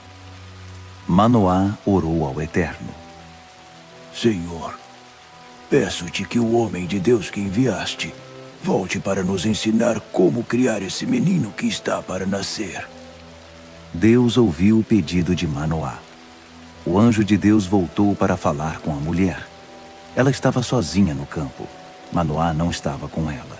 Por isso, ela correu e chamou o marido. Ele voltou, o homem que veio outro dia. Manoá seguiu a mulher até onde o homem estava. Ele perguntou ao homem: É você o homem que falou com minha mulher? Ele respondeu: Sou eu. Manoá então disse: Quando se cumprir o que você nos disse, como cuidaremos desse menino? Qual será o seu trabalho? O anjo do Eterno respondeu a Manoá: Observe todas as instruções que dei à sua mulher. Ele não deve comer nada que venha da videira, vinho ou bebida forte. Não deve comer nenhuma comida ritualmente impura. Ela deve seguir à risca tudo o que ordenei a ela. Manoá disse ao anjo do Eterno: Por favor, fique conosco mais um tempo. Vamos preparar um cabrito para você. O anjo do Eterno disse a Manoá: Mesmo que eu ficasse, não poderia comer a sua comida. Mas se quiser preparar uma oferta queimada, ofereça-a ao Eterno. Manoá não sabia que estava falando com o anjo do Eterno. Então Manoá perguntou ao anjo do Eterno: Qual é o seu nome? Quando essas palavras se cumprirem, queremos homenagear você. O anjo do Eterno respondeu: Por que você pergunta pelo meu nome? Você não entenderia. É simplesmente maravilhoso. Então Manoá tomou o cabrito e a oferta de cereal e sacrificou sobre um altar de pedras ao Eterno, o Deus que faz maravilhas. As chamas do altar subiram ao céu, e o anjo do Eterno subiu por elas. Quando Manoá e sua mulher o viram subir, prostraram-se com o rosto em terra. Manoá e sua mulher nunca mais viram o anjo do Eterno. Só então Manoá percebeu que era o anjo do Eterno e disse à sua mulher: Nós vamos morrer, porque vimos Deus. Mas ela retrucou: Se o Eterno quisesse nos matar, não aceitaria a nossa oferta queimada e a oferta de cereais, nem nos teria revelado tudo isso. Ele não teria anunciado o nascimento da criança. A mulher deu à luz um menino. Os pais lhe deram o nome Sansão. O menino cresceu e o Eterno o abençoou. O Espírito do Eterno começou a agir nele quando ele morava em Maané-Dan, entre Zorá e Estaol. Juízes, capítulo 14. Sansão foi à cidade de Tímina. Ele conheceu uma mulher das filhas dos filisteus. Quando voltou para casa, disse a seu pai e sua mãe: Vi uma mulher em Tímina, do povo filisteu. Quero me casar com ela. Seus pais disseram: Não há uma mulher do nosso povo que agrade a você? Tinha de ir procurar uma mulher entre os incircuncisos, os filisteus? Mas Sansão insistiu: Vão buscá-la para mim. É ela que eu quero. É com essa que eu quero me casar. Seu pai e sua mãe não tinham ideia de que o Eterno estava por trás disso, que ele estava criando uma oportunidade contra os filisteus, porque naquele tempo eles dominavam os israelitas. Sansão desceu a Tímina com seu pai e sua mãe. Quando chegou perto das vinhas de Tímina, um leão novo rugindo correu em sua direção. O Espírito do Eterno se apoderou de Sansão, e ele rasgou o animal com as mãos, como se fosse um cabrito. Mas não contou aos pais o que aconteceu. Então ele foi falar com a moça. Para Sansão, ela era a escolhida. Passados alguns dias, quando retornou para buscá-la, ele fez um desvio no caminho para ver o que havia restado do leão. Ficou admirado ao encontrar um enxame de abelhas e mel no cadáver do leão. Ele pegou um punhado e continuou caminhando enquanto comia o mel. Quando reencontrou seu pai e sua mãe, deu a eles um pouco e ambos comeram. Mas não contou que tinha tirado o mel do cadáver do leão. Seu pai desceu para encontrar-se com a moça, enquanto Sansão preparava a festa. Era assim que os moços faziam. Como os filisteus desconfiavam dele, trouxeram 30 rapazes para que o acompanhassem. Sansão disse: Quero propor uma charada. Se vocês a solucionarem durante os 7 dias da festa, darei a vocês 30 trajes de linho e 30 mudas de roupa. Mas se não conseguirem solucionar, vocês é que me darão 30 trajes de linho e 30 mudas de roupa. Eles responderam: Propõe a charada. Estamos ouvindo. Então ele disse: Do que come saiu comida, do forte saiu doçura. Eles não conseguiram solucionar a charada. 3 dias depois, ainda estavam pensando. No 4º dia, disseram à mulher de Sansão: Arranque a resposta do seu marido, do contrário, queimaremos você e a família de seu pai. Afinal, vocês nos convidaram para nos levar à falência? Então a mulher de Sansão começou a choramingar no ouvido dele. Você me odeia. Você não me ama. Você propôs uma charada para o meu povo, mas não conta a resposta nem para mim. Ele respondeu: Não contei nem a meus pais. Por que contaria a você? Mas ela o importunou durante os 7 dias da festa. No 7º dia, cansado da perturbação dela, ele revelou a solução da charada à mulher. Ela foi imediatamente passar a resposta aos seus compatriotas.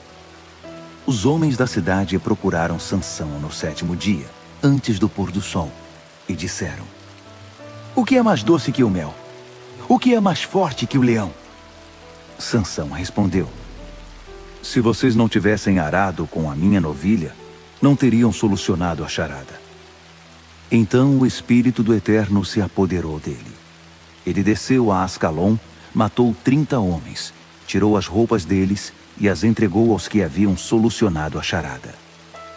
Furioso, voltou para a casa de seu pai. A mulher de Sansão foi entregue ao seu padrinho de casamento. Juízes, capítulo 15. Mais tarde, durante a colheita de trigo, Sansão foi visitar sua mulher e levou um cabrito. Ele dizia: Vou ver minha mulher e entrar no quarto dela. Mas o pai dela não o deixou entrar, dizendo: Imaginei que você a odiava. Por isso ela foi dada ao seu padrinho de casamento. Mas a irmã menor dela é muito mais bonita. Por que você não a aceita por mulher? Sansão respondeu: Bom, desta vez não me responsabilizo pelo que vou fazer aos filisteus. Ele conseguiu reunir 300 raposas. Amarrou-as aos pares pela cauda e prendeu uma tocha na cauda de cada par. Em seguida, pôs fogo às tochas e soltou as raposas nas plantações de cereais dos filisteus. Os feixes de cereal colhido, os que iam ser colhidos, as vinhas, os olivais, tudo foi queimado. Os filisteus disseram: Quem fez isso? Alguém informou: Foi Sansão, genro do Timinita, porque o pai dela deu a mulher ao seu padrinho de casamento. Os filisteus, por vingança, queimaram a mulher e seu pai. Sansão disse àqueles homens: Se é dessa maneira que vocês querem agir, juro que me vingarei de vocês. Vou até o fim. E os matou sem misericórdia. Foi um verdadeiro massacre. Depois desceu e se abrigou na caverna da rocha de Etã. Os filisteus acamparam em Judá, dispostos a atacar Leí, queixada. Mas os homens de Judá perguntaram: Por que vocês estão contra nós? Eles responderam: Estamos à procura de Sansão. Queremos pegar Sansão para retribuir o que ele fez conosco. 3.000 homens de Judá foram até a caverna da rocha de Etã dizer a Sansão: Não percebe que os filisteus já nos ameaçam e dominam? Por que você está piorando a situação? Ele respondeu: Apenas dei o troco. Fiz com eles o que eles fizeram comigo. Eles disseram: Viemos aqui para prender você e entregá-lo aos filisteus. Sansão disse: Prometam que vocês não vão me machucar. Eles responderam: Prometemos. Vamos apenas prender e entregar você aos filisteus, mas não mataremos você. Então eles o amarraram com cordas novas e o tiraram da caverna. Quando se aproximavam de Leí, os filisteus vieram ao encontro deles, com gritos de euforia. Então o Espírito do Eterno veio sobre ele com grande poder. As cordas que prendiam seus braços se romperam como fio de linho queimado, e as correias caíram de suas mãos. Ele apanhou uma queixada de jumento ainda fresca, e com ela matou 1.000 homens. Depois, Sansão disse: Com a queixada de um jumento, fiz deles um montão de jumentos. Com a queixada de um jumento, matei uma companhia inteira. Terminando de falar, jogou a queixada fora e deu ao lugar o nome de Ramate-Leí, Monte da Queixada. Depois disso, ele sentiu uma sede terrível e suplicou ao Eterno: Tu concedeste uma grande vitória ao teu servo, e agora vou morrer de sede e cair nas mãos dos incircuncisos.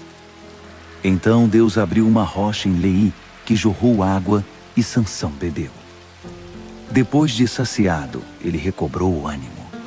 Por isso aquela fonte é chamada de En-Hacoré, fonte de quem clama. Está lá até hoje. Sansão governou Israel durante 20 anos, no período da opressão dos filisteus. Juízes, capítulo 16. Sansão foi a Gaza, encontrou ali uma prostituta e passou a noite com ela. A notícia correu à cidade: Sansão está aqui! Os homens formaram um grupo e ficaram de tocaia a noite toda na entrada da cidade, em silêncio total, pensando: Quando o sol nascer, nós o mataremos. Mas Sansão ficou na cama com a mulher até meia-noite. Ele foi embora e, de passagem, arrancou a porta da cidade com os batentes e as trancas e a carregou nos ombros até o topo da colina, que fica em frente de Hebrom. Passado um tempo, ele se apaixonou por uma mulher do vale de Soreque, Uvas, chamada Dalila. Os líderes filisteus vieram procurá-la com uma proposta: Seduza-o. Descubra por que ele é tão forte e como podemos prendê-lo e subjugá-lo. Cada um de nós dará a você 13 quilos de prata. Dalila, certo dia, disse a Sansão: Conte-me, querido, o segredo de sua grande força e como você pode ser amarrado e subjugado. Sansão respondeu: Se me amarrarem com 7 cordas de arco feitas de tendões de animal ainda úmidas, perco minha força e fico igual a qualquer outra pessoa. Os líderes filisteus trouxeram a ela 7 cordas de arco ainda úmidas, e ela o amarrou com as cordas, enquanto os homens se escondiam em seu quarto. Ela disse: Os filisteus estão atrás de você, Sansão. Ele rompeu as cordas como se fossem barbantes. Assim, não conseguiram descobrir o segredo da sua força. Dalila insistiu com ele. Diga a verdade, Sansão. Você está brincando comigo, inventando história. Agora é sério. Conte-me como você pode ser amarrado. Ele respondeu: se você me amarrar bem com cordas novas que nunca foram usadas, não vou conseguir escapar. Serei igual a qualquer outra pessoa. Dalila conseguiu cordas novas e o amarrou.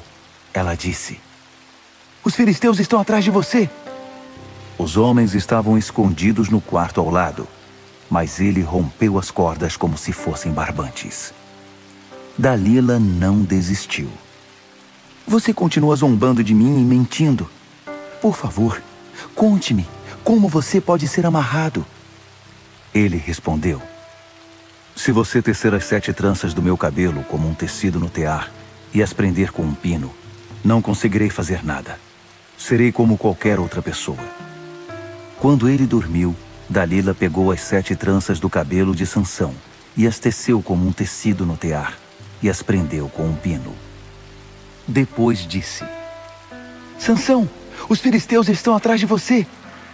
Mas ele acordou e livrou-se tanto do pino do tear quanto dos fios. Ela se tornou mais insistente. Como você pode me dizer amo você, se nem confia em mim? Já é a 3ª vez que você zomba de mim, brincando de gato e rato comigo e recusando-se a me contar o segredo da sua força. Ela continuou a perturbá-lo dia após dia. Finalmente, ele se cansou. Não aguentou mais e contou a ela: nunca foi passada uma navalha na minha cabeça. Desde que nasci fui consagrado como nazireu a Deus. Se raparem o meu cabelo, perco a minha força. Ficarei fraco como qualquer outro mortal. Dalila percebeu que finalmente tinha descoberto o segredo e mandou dizer aos líderes filisteus: venham depressa, agora ele me contou a verdade.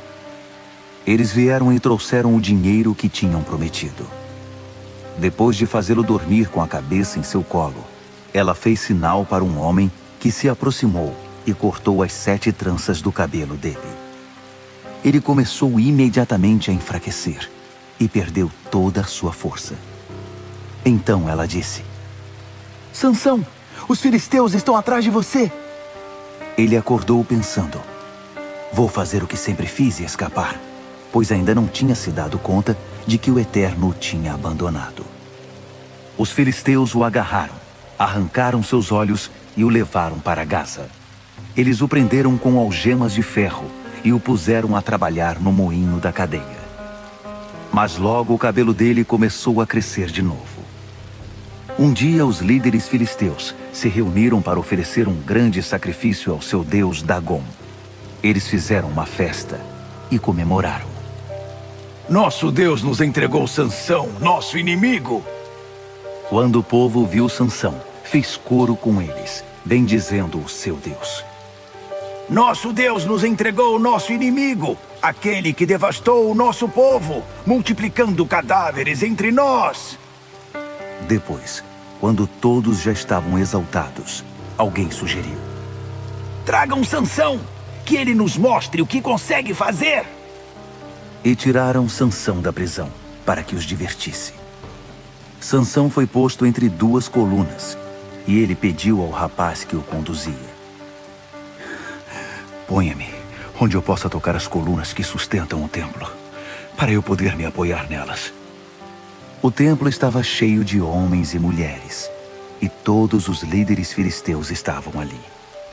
Havia pelo menos 3.000 pessoas olhando para Sansão.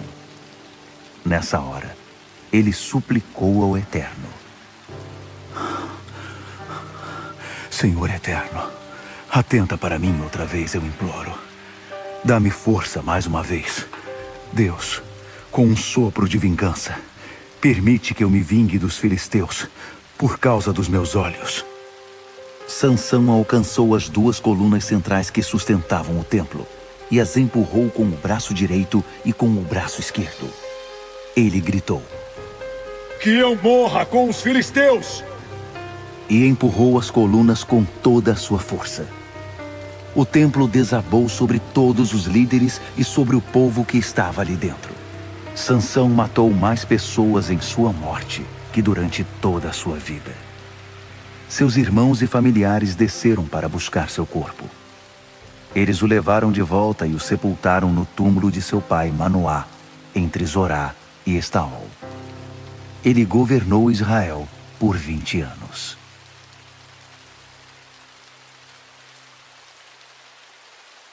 Juízes, capítulo 17. Havia um homem das montanhas de Efraim chamado Mica. Ele disse à sua mãe: Lembra-se dos 13 quilos de prata que foram roubados de você? Eu o ouvi proferindo uma maldição. Na verdade, o dinheiro está comigo. Eu o roubei, mas agora estou devolvendo. Ela respondeu: O Eterno abençoe você, meu filho. Depois que ele devolveu os 13 quilos de prata à sua mãe, ela disse: Eu consagro toda esta prata ao Eterno, para que meu filho faça uma imagem esculpida, um ídolo fundido. Ela entregou 2,4 kg daquela prata a um ourives, que fundiu o metal na forma de um ídolo. Esse homem, Mica, tinha uma capela particular. Ele tinha feito um colete sacerdotal e alguns ídolos domésticos, e consagrou um de seus filhos sacerdote. Naquele tempo não havia rei em Israel. As pessoas faziam o que bem entendiam. Havia também naquela localidade um jovem de Belém de Judá e de uma família dessa tribo. Ele era levita, mas estrangeiro ali. Tinha saído de Belém para tentar a sorte em outro lugar. Chegando às montanhas de Efraim, parou diante da casa de Mica. Ele perguntou ao jovem: De onde você vem? Ele respondeu: Sou levita de Belém de Judá. Estou à procura de um lugar para morar.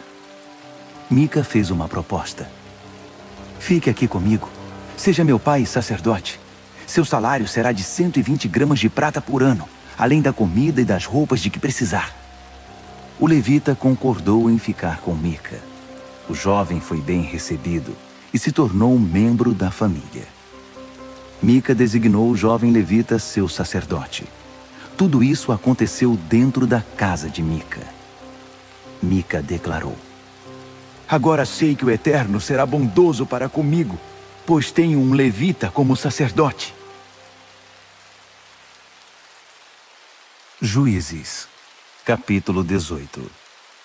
Naquele tempo não havia rei em Israel, e a tribo de Dan procurava um lugar para se estabelecer. Eles ainda não tinham ocupado território algum entre as tribos de Israel. Os danitas enviaram 5 soldados valentes de Zorá e Estaol para observar a terra, em busca de um lugar apropriado para suas famílias. A ordem era esta: Vão e façam um reconhecimento da terra. Eles foram para as montanhas de Efraim, chegaram diante da casa de Mica e acamparam ali. Como estavam perto da casa de Mica, reconheceram a voz do levita. Eles se aproximaram e perguntaram ao jovem: Como você veio parar aqui? O que está fazendo? Ele respondeu: Para encurtar a história, Mica me contratou e agora sou sacerdote dele. Eles disseram: Que bom! Assim você pode consultar Deus em nosso favor. Queremos saber se vamos ter sucesso em nossa missão. O sacerdote respondeu: Fiquem tranquilos. O Eterno cuidará de vocês por todo o caminho. Os 5 homens partiram rumo ao norte para Laís e constataram que o povo dali vivia seguro, sob a proteção dos sidônios. Eram pacatos e confiantes. Tinham uma vida sossegada, mas viviam muito longe dos sidônios, que habitavam a oeste, e não tinham nenhuma relação com os arameus ao leste. Quando retornaram a Zorá e Estaol, seus irmãos perguntaram: Então, o que descobriram? Eles disseram: Vamos atacá-los. Sem dúvida a terra é muito boa. Então, vão ficar aqui sentados sem fazer nada? Não percam tempo. Vamos invadir e conquistar a terra. Quando chegarem lá, vocês verão que aquele povo é presa fácil. Eles são vulneráveis, a terra é ampla e Deus a está entregando em nossas mãos. Não poderia ser melhor. 600 homens de Dan partiram de Zorá e Estaol, armados até os dentes. No caminho acamparam em Kiriat Jearim, em Judá. Por isso, até hoje, o lugar é chamado Campo de Dan. Fica a oeste de Kiriat Jearim. Os 5 homens que tinham explorado a região de Laís disseram a seus companheiros: Vocês sabiam que naquelas casas há um colete sacerdotal, ídolos domésticos e uma imagem fundida? O que acham que devemos fazer? Eles saíram da estrada e foram até a casa do jovem levita, na propriedade de Mica, e perguntaram como ele estava. Os 600 homens de Dan, fortemente armados, ficaram de guarda na entrada, enquanto os 5 espiões que tinham explorado a terra entraram e apanharam a imagem esculpida, o colete sacerdotal, os ídolos domésticos e a imagem fundida. O sacerdote ficou na entrada, com os 600 soldados. Quando os 5 homens entraram na casa de Mica para apanhar a imagem esculpida, o colete, os ídolos domésticos e a imagem fundida, o sacerdote perguntou: O que pensam que estão fazendo? Eles responderam: Quieto, não fale nada. Venha conosco. Seja nosso pai sacerdote. O que é melhor? Ser sacerdote de um único homem ou ser sacerdote de uma tribo inteira, de um clã de Israel? O sacerdote aproveitou a oportunidade, pegou o colete, os ídolos do lar e as imagens e acompanhou o grupo. Eles partiram e continuaram o caminho, pondo adiante deles as crianças, o gado e os equipamentos. Já estavam bem longe da casa de Mica, quando Mica e seus vizinhos conseguiram se organizar, mas não demoraram a alcançar os homens de Dan. Gritaram para eles, e os danitas, olhando para trás, perguntaram: Que barulho é esse? Mica respondeu: Vocês pegaram meu ídolo que eu mesmo fiz e levaram o meu sacerdote. Estão levando tudo embora, me deixaram sem nada. Como então perguntam qual é o problema? Mas os homens de Dan responderam: Não grite conosco. Você pode irritar alguns desses homens e você e sua família perderão a vida. Dito isso, os homens de Dan prosseguiram seu caminho. Mica, percebendo que não tinha condições de enfrentá-los, deu meia volta e foi para casa. Eles levaram os objetos feitos por Mica e seu sacerdote. Chegaram a Laís, a cidade das pessoas sossegadas e confiantes, massacraram a população e queimaram a cidade. Não havia ninguém por perto para ajudá-los. Laís ficava muito longe de Sidom e não tinha contato com os arameus. A cidade ficava no vale de Bet-Reob. Os danitas reconstruíram a cidade e deram a ela o nome de Dan, em homenagem ao seu antepassado, filho de Israel, mas o nome originário era Laís. Os homens de Dan adotaram a imagem de prata.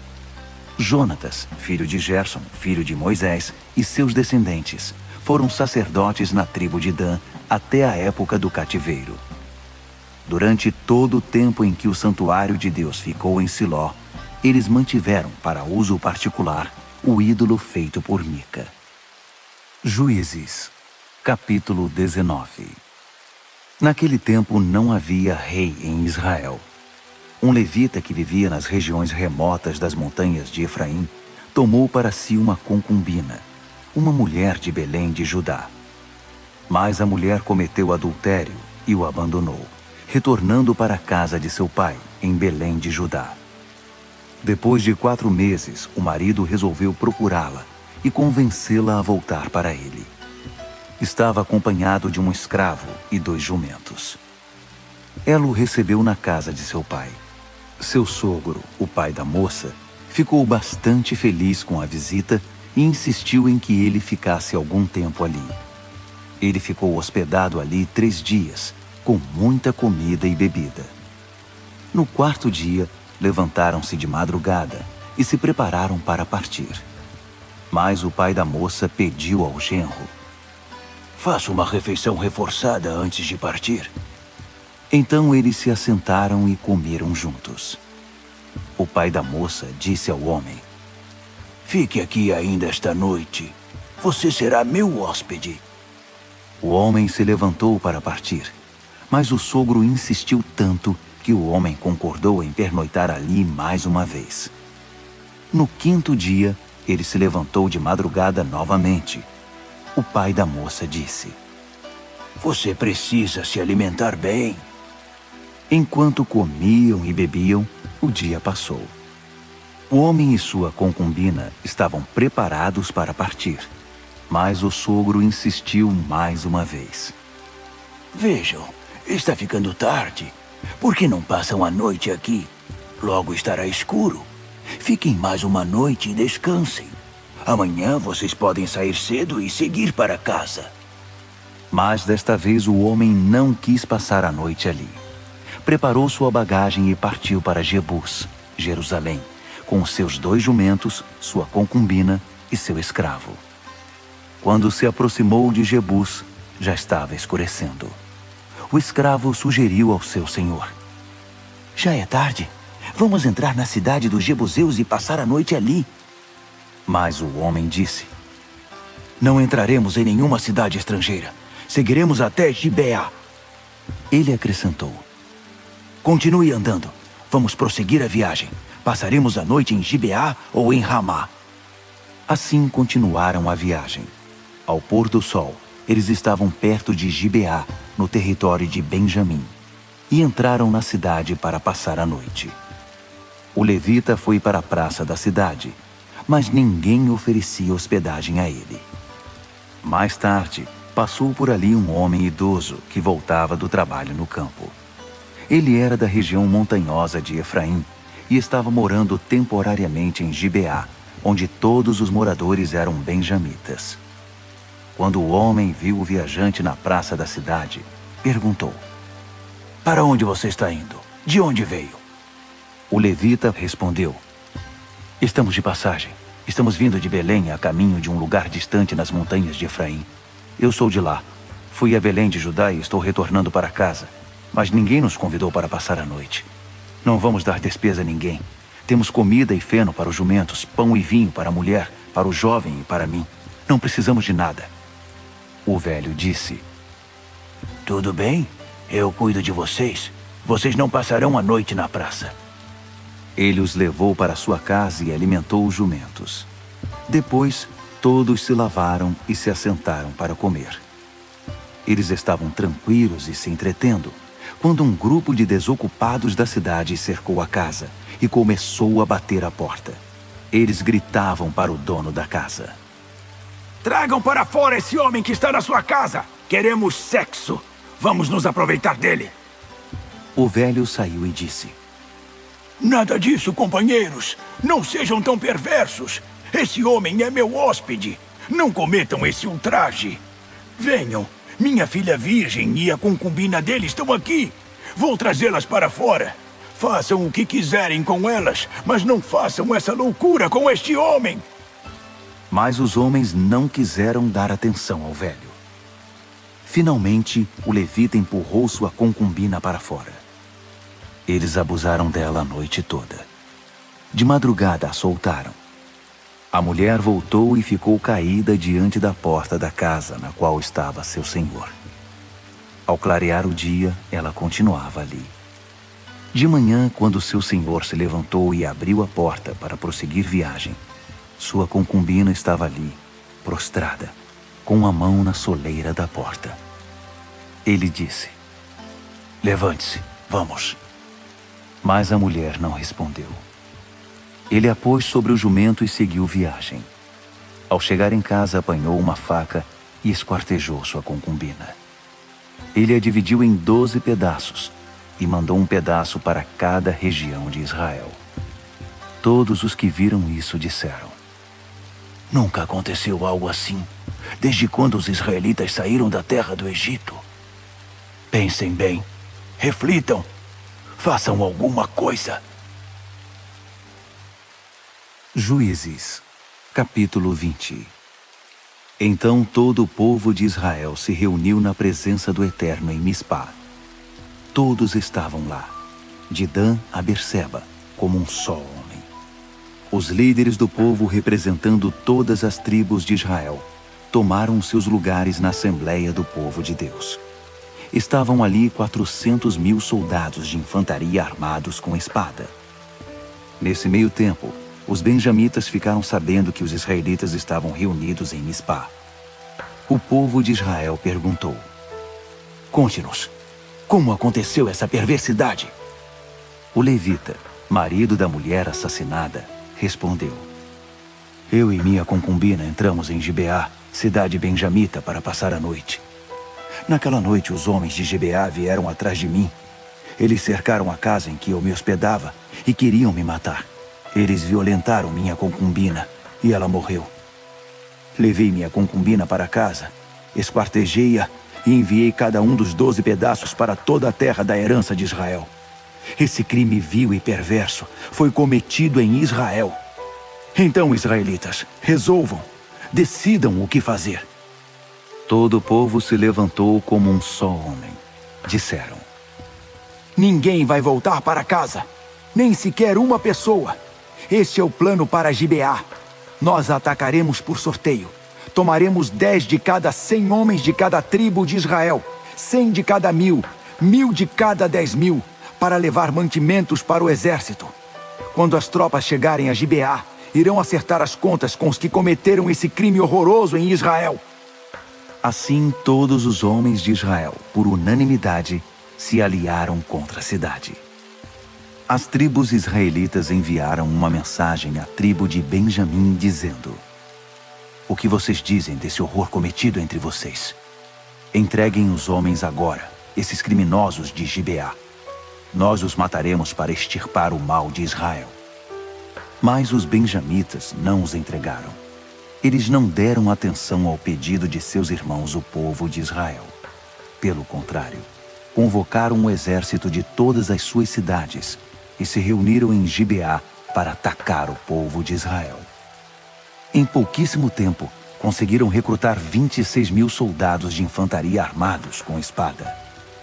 De Gibeá, convocaram 700 dos melhores soldados. Havia outros 700 atiradores canhotos que conseguiam, com a funda, acertar uma pedra num fio de cabelo sem errar. Então as tribos de Israel, sem contar Benjamim, mobilizaram 400.000 homens de infantaria armados de espada. Eles foram a Betel consultar Deus. "Quem de nós será o primeiro a atacar os benjamitas?" O Eterno respondeu: "Será Judá." O povo de Israel levantou-se na manhã seguinte e acampou perto de Gibeá. O exército de Israel marchou contra Benjamim e tomou posição, pronto para atacar Gibeá. Mas os benjamitas saíram de Gibeá e mataram no campo 26.000 israelitas.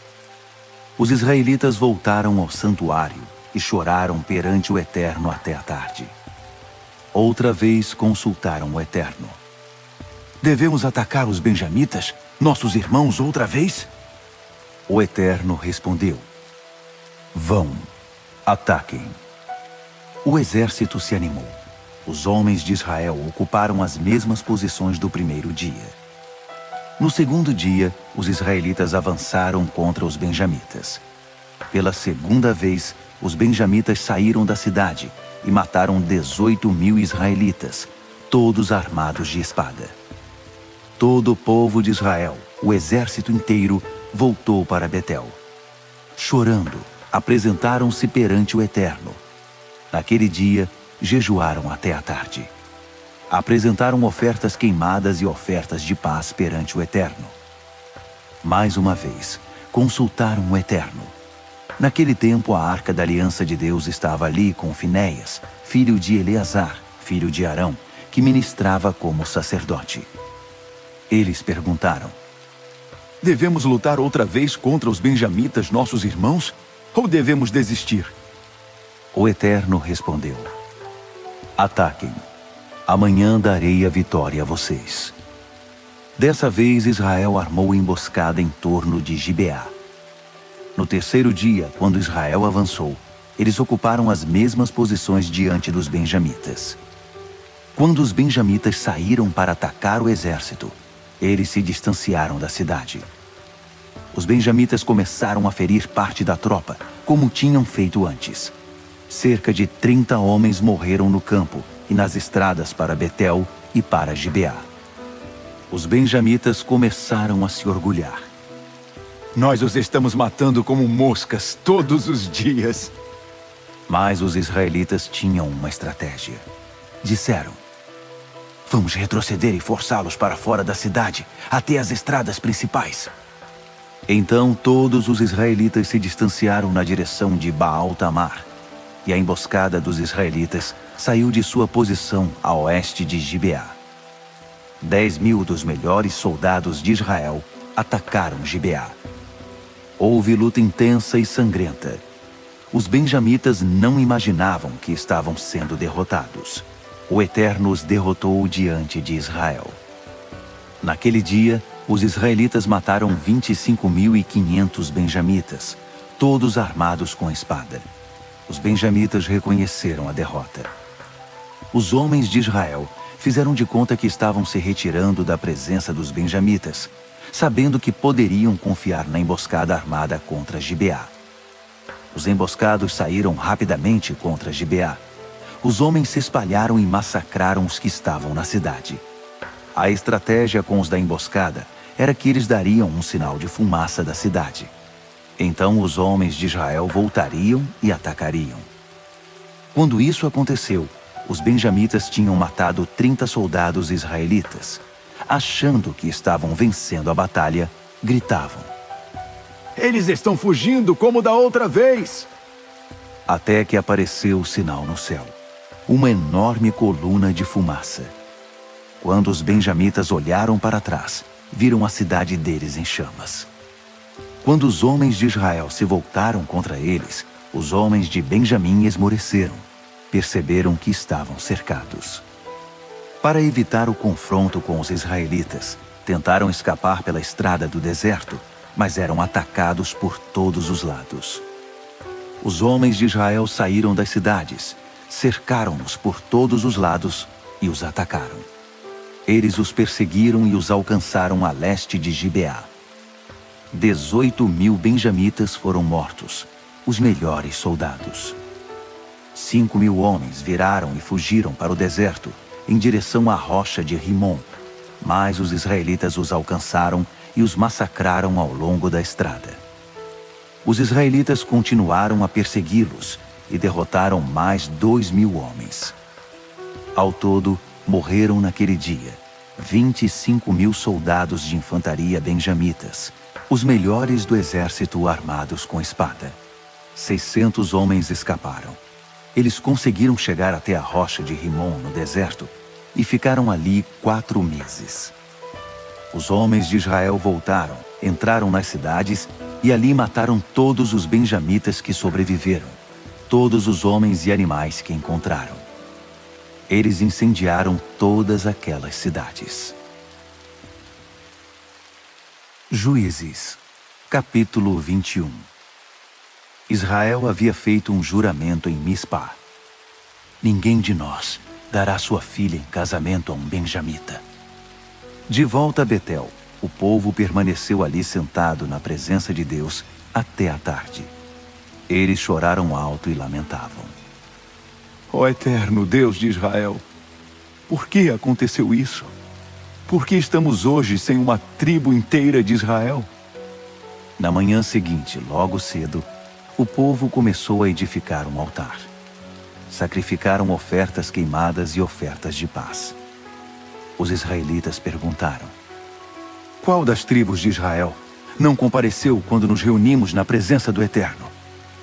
Pois todos tinham feito o juramento solene de que quem não comparecesse à presença do Eterno em Mispá seria morto. O povo de Israel continuava a lamentar por Benjamim, seu irmão. Eles diziam: Hoje foi eliminada uma tribo de Israel. Como encontraremos mulheres para os que sobreviveram? Pois juramos ao Eterno que não daríamos nossas filhas em casamento a eles. Alguém perguntou: Qual das tribos de Israel não esteve perante o Eterno em Mispá? Descobriu-se que ninguém de Jabes Gileade tinha comparecido à assembleia. Quando conferiram a presença do povo, não foi encontrado ninguém de Jabes Gileade. Então a comunidade enviou 12.000 dos homens mais valentes com esta ordem: matem todos os moradores de Jabes Gileade, até mesmo mulheres e crianças. São estas as instruções. Vocês deverão matar todo homem e toda mulher que já teve relações sexuais, mas poupem a vida das virgens. Foi o que fizeram. Eles encontraram 400 moças virgens entre os que viviam em Jabes Gileade, que nunca tiveram relações com um homem.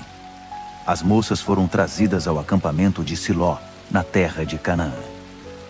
Então a comunidade mandou chamar os benjamitas que ficaram na rocha de Rimom e propuseram fazer as pazes. Os benjamitas vieram. Os israelitas deram as mulheres que sobreviveram de Jabes Gileade. Mesmo assim, não havia mulheres suficientes para a quantidade de homens. O povo teve pena de Benjamim, porque o Eterno tinha deixado de lado aquela tribo. Ficou faltando aquela peça nas tribos de Israel. Os líderes da comunidade disseram: como encontraremos mulheres para o restante dos homens, já que todas as mulheres de Benjamim foram mortas? Como manteremos viva a herança dos sobreviventes benjamitas?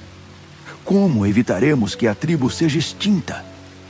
Não poderíamos dar nossas filhas em casamento a eles. Lembrem-se, os israelitas fizeram um juramento: maldito aquele que oferecer uma mulher a Benjamim. Então alguém lembrou: há um festival ao Eterno todo ano em Siló, ao norte de Betel, logo a leste da estrada principal que vai de Betel a Siquém e ao sul de Lebona.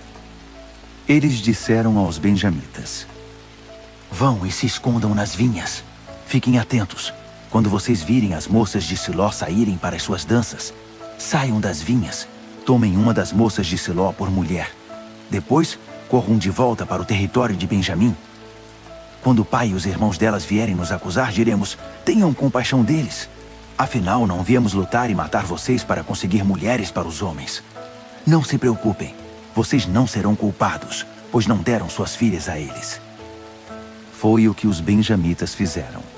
Eles tiraram as moças das danças, mulheres suficientes para a quantidade de homens, fugiram e voltaram para o seu território. Eles reconstruíram suas cidades e viveram nelas. Dali o povo de Israel se dispersou. Cada um voltou para sua tribo e seu clã, cada um para a terra da sua herança. Naquele tempo não havia rei em Israel. As pessoas faziam o que bem entendiam.